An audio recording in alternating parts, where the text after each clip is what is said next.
विठ्ठल विठ्ठल विठ्ठल विठ्ठल विठ्ठल विठ्ठल विठ्ठल विठ्ठल विठ्ठल पुंडलिक वरदा हरी विठ्ठल श्री ज्ञानदेव तुकाराम पंढरीनाथ भगवान की माऊली ज्ञानेश्वर महाराज की जगद्गुरु तुकाराम महाराज की सद्गुरु जोगमा महाराज की विठ्ठल विठ्ठल विठ्ठल विठ्ठल विठ्ठल बलियाचे अंकित आम्ही झालो बलिवंत लाथाडीला हा संसार केला षडउर्मीचा मार जन तण धन केले तृणाही समान लाथाडीला हा संसार केला षडउर्मीचा मार तुका म्हणी आता आम्ही मुक्तीची माथा लाथाडीला हा संसार केला षडउर्मीचा मार पांडुरंगा करू प्रथम नमन दुसरे चरणा संतांची या त्यांच्या कृपादाने कथेचा विस्तार बाबाजी सद्गुरुदास तुका बलियाचे अंकित आम्ही झालो बलिवंत लाथाडीला हा संसार केला षडउर्मीचा मार विठ्ठल विठ्ठल विठ्ठल विठ्ठल विठ्ठल विठ्ठल विठ्ठल विठ्ठल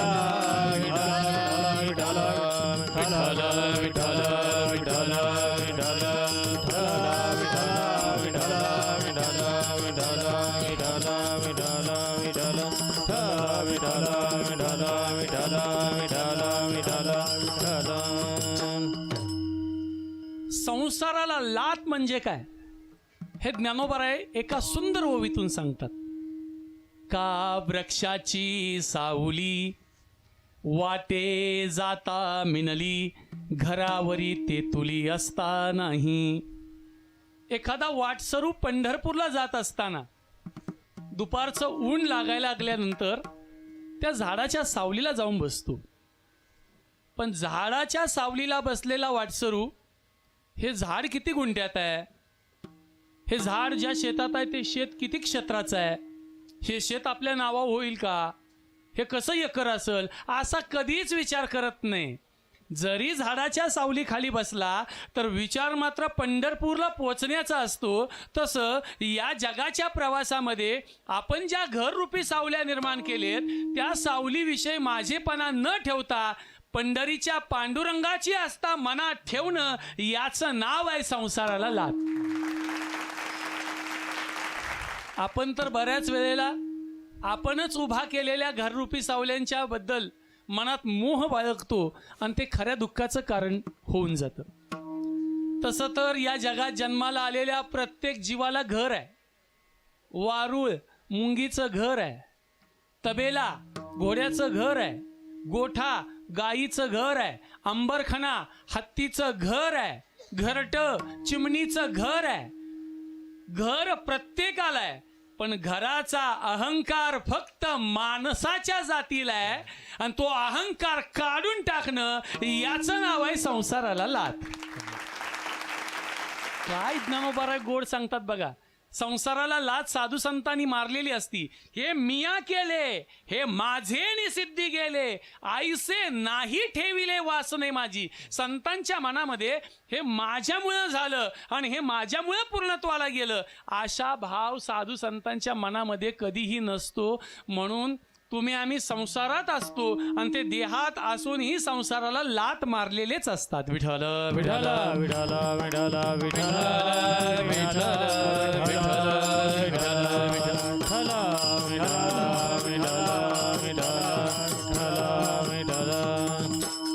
माझी तुम्हा सर्वांना विनंती आहे, वय वाढेल तसं संसारातलं लक्ष कमी केलं पाहिजे का जास्त घातलं पाहिजे? कमी केलं पाहिजे. आयुष्याचा उत्तरार्ध हरिपाठामध्ये भजनामध्ये वाचनामध्ये ज्ञानेश्वरीमध्ये घालता आला पाहिजे. घरातल्या लोकांनी आपल्या ताब्यातला संसार हिसकावून घ्यायच्या आत त्याच्यातली आसक्ती सोडून तो आपणहून त्यांच्या ताब्यात दिला पाहिजे आणि स्वतःहून तो त्यांच्या ताब्यात देणं याचं नाव आहे संसाराला लाथ. हा, बऱ्याच सासवांना आजही वाटतं, काय वाटतं की घरातल्या सुनेनं मला विचारल्याशिवाय डाळ सुद्धा शिजत घालू नये, तिनं यावं आणि किती घालायचे हे विचारावं. काय गरज आहे का हो?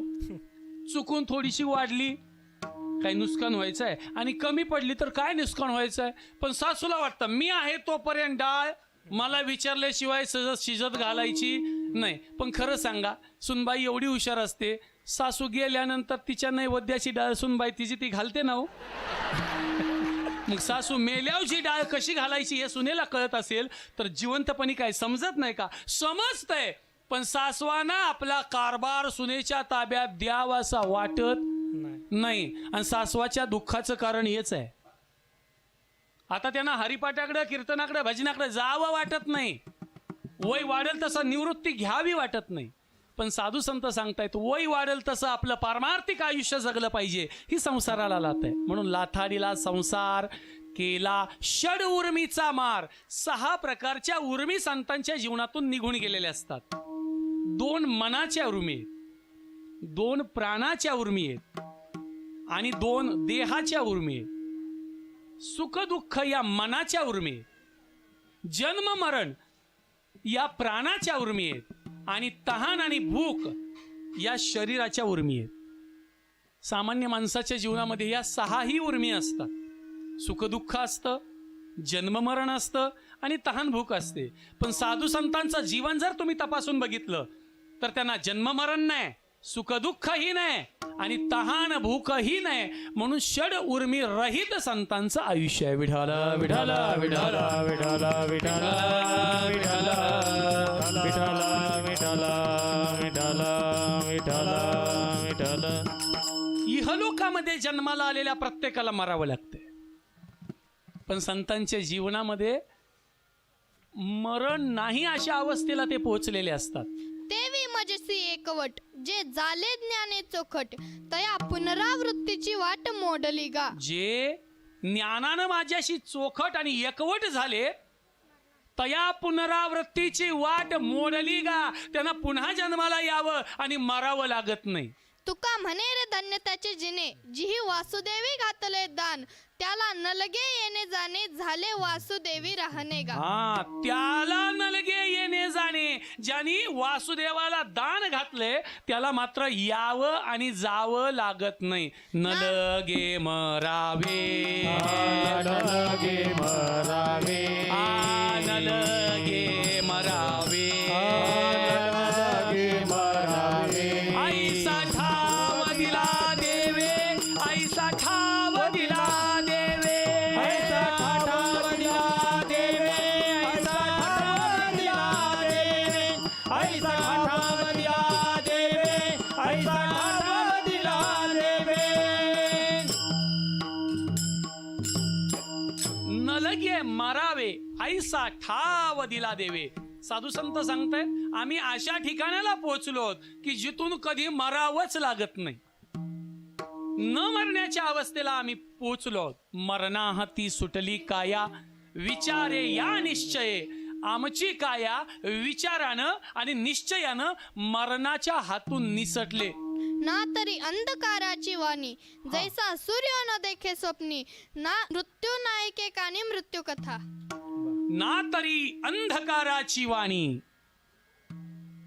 जसा सूर्य अंधकाराची वाणी ऐकत नाही तसा संत मृत्यूची वाणी कधी ऐकत नाही. अमृत अशा अवस्थेला संत पोहोचलेले असतात.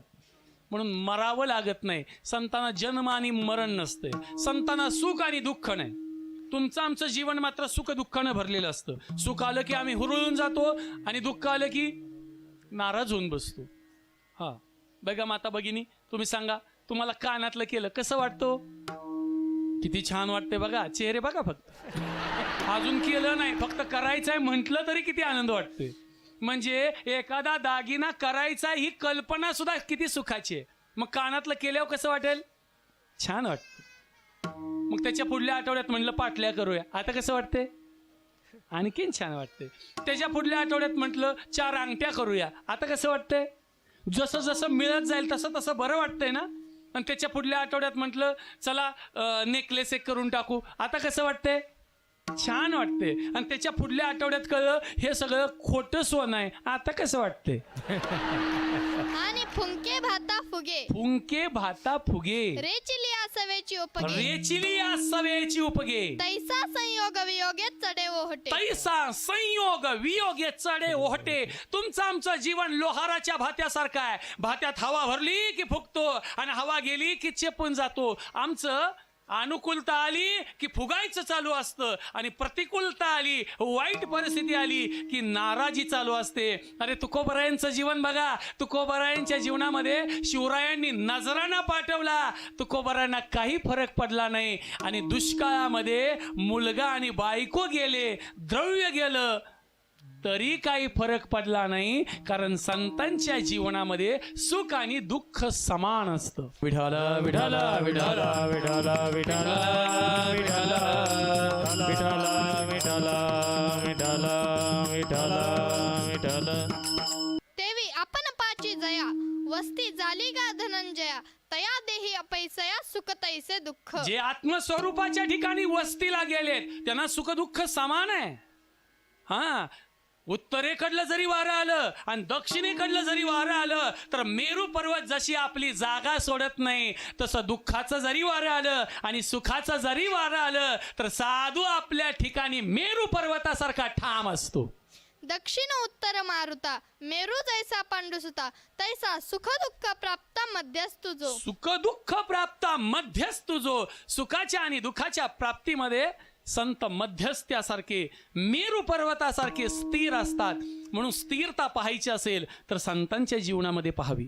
सुख दुःख समान सकळ जीवांचा कृपा, सुख दुःख समान सकळ जीवांचा कृपा, सुख दुःख समान सकळ जीवांचा कृपा, सुख दुःख समान सकळ जीवांचा कृपाळ. ज्ञानाचा उद्बोध भक्ती प्रेमाचा कल्लोळ, ज्ञानाचा उद्बोध भक्ती प्रेमाचा कल्लोळ, ज्ञानाचा उद्बोध भक्ती प्रेमाचा कल्लोळ, ज्ञानाचा उद्बोध भक्ती प्रेमाचा कल्लोळ. धन्य जगी तोची एक हरिरंगीनाचे, धन्य जगी तोची एक हरिरंगीनाचे, धन्य जगी तोची एक हरिरंगीनाचे, धन्य जगी तोची एक हरिरंगीनाचे. सुख दुःख समान सकळ जीवांचा कृपाळ, ज्ञानाचा उद्बोध भक्ती प्रेमाचा कल्लोळ. साधू महात्म्याचं जीवन पाहिलं तर त्यांच्या जीवनामध्ये अनुकूलता किंवा सुख आलं तरी ते हुरळून जात नाहीत आणि दुःख आलं तरी ते नाराज होत नाहीत. मानाप मानाते साहे, सुख दुःख जेत सामाये, निंदा स्तुती नोहे दुखंडू जो. मान अपमानाते साहे. मान जरी झाला तर सत्काराला उत्तर देत नाहीत आणि अपमान जरी झाला तरी अपमानाचा बदला घेत नाहीत. म्हणजे मान आणि अपमान रहित संतांचं जीवन असतं. तुकोबरायांना त्यांच्या समोर वेडा तुका म्हणायचे लोक, पण तुकोबरायांना त्या वेडा तुका म्हणण्याचे काही परिणाम जाणवले नाहीत. कारण वेडा तुक्या कोणाला म्हटलं असेल? त्या देहाला. आणि त्या देहालाच त्यांनी मी न मानल्यामुळं त्यांना वेडा तुका म्हणलेल्याचा राग येत नव्हता. आणि मी तो हे भाषणेने माझे काहीच न म्हणे, सुख दुःख जाणणे नाही जया. सुख दुःख जाणणे नाही जया. सुख दुःख रहित अवस्थेला संत पोहोचलेले असतात. म्हणून सुख दुःखाकारे द्वंद्वे देही जे गोचरे, ती जया का समोरे येतीची ना. सुख दुःख रूपी द्वंद्व साधू संतांच्या समोरच येत नाही, जीवनात कधी येणार? म्हणून संतांचं जीवन सुख दुःख रहित असतं. ऐका, म्हणून सुख दुःख हे संतांच्या जीवनातलं द्वंद्व निघून गेलेलं असतं. मान अपमान निघून गेलेले असतात. संतांच्या जीवनातलं जन्म मरण निघून गेलेलं असतं. तसं तहान भूक ही निघून गेलेली असते. म्हणून जन्म मरण साधू संतांना नाही, मरावा आपल्याला लागतो. तुम्हाला आजच सांगतो, इथं आलेले सगळे मरणार आहेत. बाहेरून ऐकणारे म्हणतील बरं झालं आपण गेलो नाही. ज्ञानोबारा काय गोड सांगतायत ऐका. देहाची या गावा आलिया, जन्म मृत्यूची या सोहरिया, ना म्हणून ये धनंजया जया परी. देहाच्या गावाला आल्यानंतर जन्माच्या आणि मृत्यूच्या सोहळ्याला नाही म्हणता येत नाही. प्रत्येकाच्या वाट्याला हे मरणाचे सोहळे आहेत. वाक्य नीट ऐका. मरणाचा सोहळा प्रत्येकाच्या वाट्याला आहे. समाधीचा सोहळा मात्र फक्त ज्ञानोबरायांच्या वाट्याला आहे. तुकोबरायांचे बीज मरणाचा सोहळा आहे. ज्ञानोबरायांची समाधी सोहळा आहे. नाथांची षष्ठी आहे. त्यांच्या मरणाचे सुद्धा आणि जन्माचे सुद्धा सोहळे झाले. आपल्या वाट्याला असे भव्य आणि दिव्य सोहळे यावे असं वाटत असेल तर आपलं जीवन संतांच्या विचारानं प्रणित असलेलं पाहिजे. आणि संतांच्या विचारानं प्रेरणा घेऊन जगलेला असेल तर आपल्याही जीवनाचे सोहळे झाल्याशिवाय राहत नाहीत. विठाला विठाला विठाला विठाला विठाला विठाला विठाला विठाला विठाला कुंडली कवर हरी विठ्ठल श्री ज्ञानदेव पंढरीनाथ भगवान की जय. माऊली ज्ञानेश्वर महाराज की जय. जगद्गुरु तुकाराम महाराज की जय. विठाला विठाला विठाला विठाला विठाला विठाला विठाला.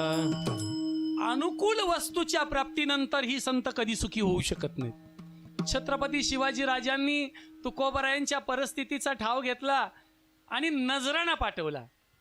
पण तुकोबरायांनी शिवाजी राजांना प्रतिउत्तरामध्ये जो अभंग लिहिलाय त्याच्यामध्ये तुकोबराय सांगतात, तुमच्या या नजराणानं आम्ही सुखी होऊ शकत नाही. मग आम्ही कशानं सुखी होऊ? आम्ही तेने सुखी म्हणा विठ्ठल विठ्ठल मुखी. या मुखानं विठ्ठलाचं नामस्मरण घ्या, वारी करा, पंढरीचे वारकरी व्हा, आम्ही त्याच्यानं सुखी होऊ. म्हणजे संतांचं सुख अनित्य आणि नाशिवंत पदार्थामध्ये कधी सामावलेलं नसतं. म्हणून संत सुख दुःख रहित अवस्थेला असतात. संत जन्म मरण रहित अवस्थेला पोहोचलेले असतात. आणि संत तहान भूक रहित अवस्थेला पोहोचलेले असतात. सर्वांना विनंती आहे, हातानं टाळी आणि मुखानं नाम. विठोबा रखुमाई जय विठोबा रखुमाई. विठोबा रखुमाई. विठोबा रखुमाई. विठोबा रखुमाई. जय जय विठोबा रखुमाई. रखुमाई. जय जय विठोबा रखुमाई. टाळी, टाळी. रखुमाई. विठोबा रखुमाई. रखुमाई. विठोबा रखुमाई. रखुमाई. विठोबा रखुमाई. टाळी, टाळी, सर्वांनी. विठोबा रखुमाई. विठोबा रखुमाई. हातानं टाळी. रखुमाई. विठोबा रखुमाई. विठोबा रखुमाई. विठोबा रखुमाई. बोला पुंडलिक वरदारी विठ्ठल श्री ज्ञानदेव पंढरीनाथ भगवान की जय. माऊली ज्ञानेश्वर महाराज की जय. जगद्गुरु तुकाराम महाराज की जय. सद्गुरु जोग महाराज की जय. विठोबा रखुमाई. विठोबा रखुमाई. विठोबा रखुमाई. विठोबा रखुमाई.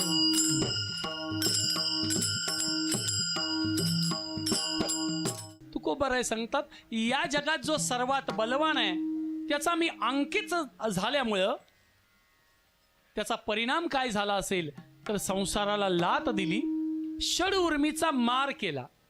आणि आणखीन काय परिणाम असेल तर 3 गोष्टी गवता समान करून टाकल्या. हा तिसरा लाभ अभंगाच्या तिसऱ्या चरणात सांगितला. जन धन धन जन जन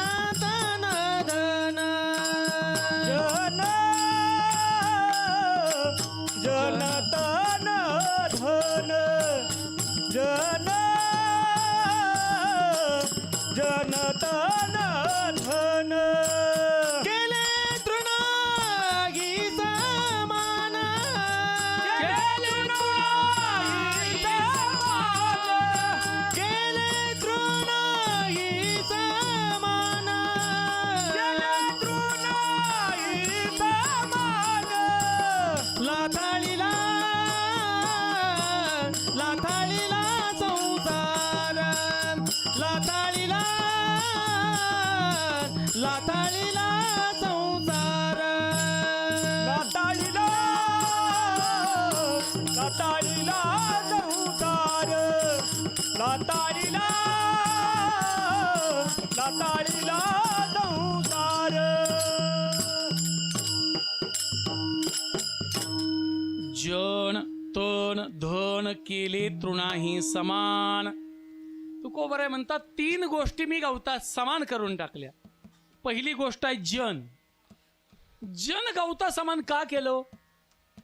लोकांचा स्वभाव असा आहे, या लोकांच्यावर तुम्ही कितीही प्रेम करा, जोपर्यंत तुमचं बरं चाललंय, जोपर्यंत तुम्ही त्यांचे लाड पुरवताय, लोक तुमचा सन्मान करतात. पण ज्या दिवशी तुम्ही लोकांचे लाड पुरवायचे बंद कराल, लोकांच्या सोयीचं वागायचं बंद कराल, लोक तुमचा सन्मान करत नाहीत. लोकांना त्यांच्या मनासारखं राहिलेलं खूप आवडतं. मग तुम्ही तुमचा स्वाभिमान गहाण ठेवला तरी चालतो त्यांना. मग या जनाचा स्वभाव कसा आहे? जन हे सुखाचे दिल्या घेतल्याचे, अंत हे काळीचे नाही कोणी. जोपर्यंत देताय घेताय तोपर्यंत त्यांना बरं वाटतं. अहो जगाचा स्वभाव काय घेऊन बसलाय? आपल्या घरच्यांचा स्वभाव तरी कायमचा आपल्यावर प्रेम करण्याचा असतो का हो? कधीच नाही, कधीच नसतो बरं का. जोपर्यंत घरातला माणूस पैसे आणतो, कमवतो, घर भरतो, दागिनं करतो, किराणा भरतो, तोपर्यंत त्यांना जास्त किंमत असते. पण जसं जसं शरीर निरोपयोगी होईल, पैसे आणायचं कमी करल, तशी तशी घरातल्या माणसाची किंमत कमी होते का वाढते हो? कमी होते. लग्न झाल्या ना या माता भगिनी इतका सन्मान करतात आपल्या नवऱ्याचा. आमचे यांनी नाकातनच बोलत असतात, आमचे यांनी. पण 4-5 वर्ष गेले की आमचे यांनी नसतं, आमचं ह्यानी. आणि 10-15 वर्षानं यानी बी नाही आणि ह्यानी बी नाही, आमचा ह्यो. ही अशी परिस्थिती का होते? याचं कारण आहे, संसारात एकमेकावरचं प्रेम नेहमी कमी होत जातं. बघ, लग्न झाल्या तुमचं प्रेम होता तेवढं आता आहे का हो एकमेकावर? असतं का? कधीच नाही. लग्न झाल्या एकमेकाची किती काळजी घेता तुम्ही. तुला काय हवाय, तुला काय नको, हे सगळं विचारता. पण आता कोण विचारतंय का हो? नाही. म्हणजे माणसाचा एकमेकाचा उपयोग जोपर्यंत चांगला होतोय, लोक तोपर्यंत त्यांना प्रेमानं बोलतात. हा, म्हणजे घरातल्यांचा स्वभाव सुद्धा नीट टिकणारा नाही. अरे घरातल्यांचं जाऊ द्या, माता भगिनी तुम्ही तुमच्या लेकराला लहानाचं मोठं करता, सांभाळता, औषध पाजता, शिक्षण देता, रोगराईपासून दूर ठेवता, संस्कार करता, एवढं सगळं करून सुद्धा लग्न झाल्यानंतर ते लेकरू तुमच्यावर जास्त प्रेम करतं का त्याच्या बायकोवर हो? ती आईला म्हणते लग्न झाल्या आई तुला कळत, कारण यानं कळणारी नांदलेली असते हो आता. आता आईला कळत नाही.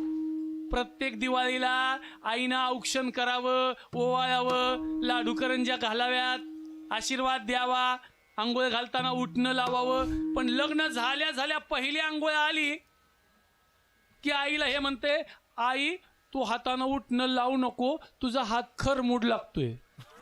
यानं आता मऊ हाताची आणलेली असते हो. म्हणजे याला खरमूड हात आता आईचा बरा वाटत नाही. मला सांगा, त्या आईनं 2 प्रकारच्या संपत्ती आपल्या लेकरासाठी वेचलेल्या असतात. एक आहे अंगाची संपत्ती आणि एक आहे जीवाची संपत्ती. ज्ञानोबराय सांगतात, अंगा जीवाची संपत्ती वेचोनी बाळाची करी पाळती, जीवे उबगणे हे स्थिती न पाहे माय. आईनं आपल्या लेकराचा सांभाळ करताना त्या लेकराचा त्रास तिला कधीच झाला नाही. उलट आपल्या लेकराचा सांभाळ करत असताना ती अत्यंत प्रेमाने आपलं दुःख विसरून जाते. तिचं नाव आई आहे. मातेची या चित्ती अवघी बालकाची व्याप्ती. आई जेव्हा प्रेम करत असते तेव्हा तिचं सर्वांग चित्त, समूळ चित्त, संपूर्ण चित्त आपल्या लेकराकडे असतं. पण जेव्हा लेकरू प्रेम करायची वेळ येते त्याचं चित्त आईकडे असतं का हो? नाही. लहानपणी असतं तेव्हा त्याला गरज असते आईची. पण जसं जसं लग्न होईल, जसं जसं मोठं होईल, तसं लेकराचं आईवरचं प्रेम संपून जातं. माया लेकरातलं प्रेम सुद्धा संपुष्टात येते. नवरा बायकोतलं प्रेम संपुष्टात येते. बाप लेकातलं प्रेम संपुष्टात येते, भावाभावातलं प्रेम संपुष्टात येतं. फक्त लक्षात ठेवा, परमेश्वराचं जोडलेलं नातं फक्त आयुष्यभर टिकत असतं. विठाल विठाल विठाल विठाल विठाल विठाल विठाल विठाल विठाल पुंडलिक वरदहरी विठ्ठल श्री ज्ञानदेव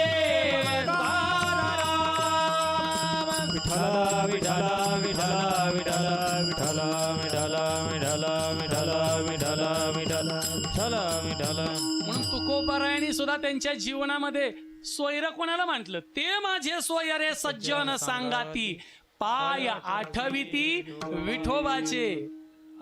माझ्या नात्यातले कोण असतील तर पांडुरंगाचं स्मरण करणारे माझे नातेवाईक आहेत, बाकी कोण माझं नाहीये. हा, मग लोक असतात, त्यांचं प्रेम असतं ना. तुकोबारायांच्या भाषेत सांगतो, हा, जोपर्यंत चांगलं चाललंय तोपर्यंत लोक तुमच्यावर प्रेम करतात. जोवरी चलन गा तोवरी मनती माझा, मानिती लहान थोर देह सुखाची आकाजा. जोपर्यंत तुम्ही लोकांचे लाड पुरवताय तोपर्यंत लोकांना तुम्ही आपलेसे वाटता. हा, म्हणून तुका म्हणे जन दुतोंडी सावज, सापडे सहज तिकडे धरी. लोक तोंडाव एक बोलतात आणि माघारी एक बोलतात. अशा लोकांना ग्रहित न धरता जो आपलं जीवन सर्वांगानं संतांना समर्पित करतो ना, त्याचं जीवन खऱ्या अर्थानं आनंदी होत असतं. म्हणून जन आहे ते संतांनी दूर ढकललं. जन तन हे शरीर पण असं आहे, या शरीराला तुम्ही कितीही जपून ठेवा, हे राहत नाही बरं का. मला सांगा, गेल्या वर्षी तुम्ही जसं दिसत होता यंदा तसं दिसताय का? आ दिसताय का? नाही. तुमचा टिकवायचा याला प्रयत्न आहे, पण हे टिकतंय का? हे हळूहळू आकडे होत चाललंय ना. वय वाढेल तसं भुवया खाली येतात का वर जात्यात? खाली येतात. मग कशाला वर ढकलता? या ओठाला देखणं दिसण्याकरता बरीच माणसं लाल रंगानं रंगवतात, लिपस्टिक लावतात. काही पुरुष मंडळी पान खाऊन रंगवतात. पण एक लक्षात ठेवा, ज्याला लिपस्टिक लावून रंगवताय, ज्याला पान खाऊन रंगवताय, त्यानं या ओठाचं देखणे पण येतच नाही. म्हातारपणी या ओठाच्या दोन्ही बाजूनं गरळच बाहेर येणार आहे, कारण हे नाशिवंत आहे. मग ओठाचं देखणे पण कशात आहे? ओठाचं देखणे पण कशात आहे सांगतो. ज्ञानोबाराय सांगतात, तांबुले ओट राहू, हस्ता दात दाऊ, सनागर मिरवू बोल जेणे, तयाची पाहे या तोंडा, येईल जलबटांचा लोंडा. या उमळती दाडा दातासहित, हे दात आणि या दाडा निघून जाणार आहेत. ह्या ओठाला रंगवण्यात याचा देखणे पण नाहीये. तर ज्ञानोबारायांचा हरिपाठ ज्या ओठावरती थै थै नाचतो ना, ते जगातले देखणे ओठ आहेत. देखणे ते ओट की जे ओविती मुक्ता फळे, आणि ज्याच्या लागवाने सत्य होते कोवळे. जगातले देखणे ओट कोणते? तर ज्या ओठावरती खरं बोलणं वारंवार येतं ते ओठ देखणे आहेत. विठाल विठाल विठाल विठाल विठाल विठाल विठाल पुंडलिक वरदहरी विठ्ठल श्री ज्ञानदेव पंढरीनाथ भगवान की जय. माऊली ज्ञानेश्वर महाराज की जय. जगद्गुरु तुकाराम महाराज की जय. सध्याचं युग बघितलं तर मेडिकल पेक्षा जास्त खर्च सध्या पार्लर मध्ये चाललाय. म्हणजे निरोगी असण्यापेक्षा लोकांना सुंदर दिसणं महत्वाचं वाटून गेले. काय गंमत आहे पा. पोटाला पोटभर चांगलं अन्न खायला लोकांना नको वाटतंय, पण दिसायला मात्र दिसण्याकरता लोक भरपूर खर्च करायला लागले. दाढी आणि केसावर तर इतका खर्च आहे, पण एवढा खर्च केला तर या दाढीची काय अवस्था होणार आहे. ज्ञानोबारायांनी खूप गोड असं वर्णन केले. कुसळे कोरडी माळ रानावरची उन्हाळ्यातली गवताची कुसळं असतात, ती जशी कोरडी पडल्यावर सुकून जातात आणि अशी पांढरी पडलेली असतात ना, एवढी ओवी आहे का. आणि आरशात पहा, तुम्हाला ती कुसळं आपल्या तोंडावर दिसतील. वारीनी जाती बरडी, बरड म्हणजे माळ, माळ्यावरची कुसळं जशी कोरडी असतात ना, ती दशा या दाढीला येणार आहे, केसाला येणार आहे. मग ह्याला टिकवण्यात आणि काळं करण्यात माणसाचं देखणे पण नाही. दाढी कोरून चेहरा देखणं होत नाही. मग देखणा चेहरा कोणाचा? देखणे ते चेहरे जे प्रांजळाचे आरसे, गोरटे वा सावळे या मोल नाही फारसे. ज्याला रंगवलाय, सजवलाय, मेकअप केलाय तो देखणा चेहराच नाही. मग देखणा चेहरा कोणता? ज्या चेहऱ्यावर प्रामाणिकपणा आहे तो जगातला देखणा चेहरा आहे.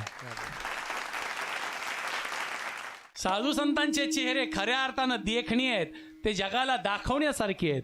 म्हणून संतांनी या शरीराला जास्त संसाराकरता वापरलं नाही. हे शरीर संसाराकरता वापरलं तर टिकत नाही. भगतसिंगानं स्वातंत्र्याकरता वापरलं, शिवरायांनी स्वराज्याकरता वापरलं आणि साधू संतांनी भक्ती करता वापरलं. म्हणून याच देहाच्या जीवावर ते कायमचे अजरामर झाले. हा नासका देह आपण कोणत्या कार्याकरता वापरतो? अरे संतांची, साधू संतांची सेवा करण्याकरता वापरावा. तया प्रिया देवतालया यात्रादिके करावया, आठही पहार जैसे पाया उळीग गापे. एकतर पंढरीच्या वारीमध्ये चालण्याकरता हा देह वापरावा, नाही जमलं तर चालणाऱ्यांची सेवा करण्याकरता हा वापरावा. अथवा प्रवास एका पिढा का शिनले जे साकडा, ते जीव सुरवाडा आणि जती. काय ज्ञानोबारायांनी गोड ओवी सांगितले बघा. प्रवास एका पिढा, शिनले जे सांकडा, ते जीव सुरवाडा आणि जती. याचा अर्थ आहे तुम्हाला देवाकरता प्रवास नाही करता आला, काही हरकत नाही, शक्य नसेल तर राहू द्या. पण तुम्हाला दैवानं जर धन मिळालं असेल तर ते धन देवाकरता प्रवास करणाऱ्यांकरता वापरा. तुमच्या धनाचा योग्य विनिमय झाला असं समजावं माणसानं. हा, म्हणून देहाची खरी इतिकर्तव्यता काय असेल तर ह्याला सजवण्यामध्ये आणि नटवण्यामध्ये देहाची इतिकर्तव्यता नाहीये. तर हा देह चांगल्या कामाकरता वापरण्यामध्ये या देहाची इतिकर्तव्यता आहे. म्हणून तुकोबराय म्हणतात, हा देह आम्ही गवता समान मानला, जन तन धन केले तृणाही समान, लाथाडीला संसार केला षडउर्मीचा मार. आणि काय केलं तर या भक्तीच्या बळाच्या जीवावर आम्ही मुक्तीच्या माथ्यावरती पाय दिला. अभंगाचं शेवटचं चरण. तुका म्हणे आता, तुका म्हणे आता, तुका म्हणे आता, तुका म्हणे आता, तुका म्हणे आता, तुका म्हणे आता, तुका म्हणे आता, तुका म्हणे आता. आम्ही मुक्तीचे या माता, आम्ही मुक्तीची या माता, लाताळीला हा संसार, लाताळीला हा संसार. आम्ही मुक्तीची या माता, आम्ही मुक्तीची या माता, लाथाळीला हा संसार, लाथाळीला हा संसार. केला षडउर मेचा मार, आ आ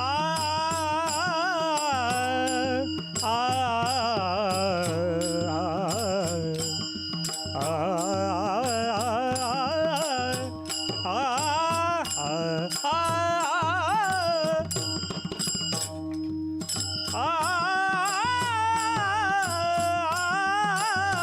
केला षड उर्मीचा मार, केला षडउर्मीचा मार, मार केला षडउर्मीचा मार, केला षडउर्मीचा मार. हा आ आ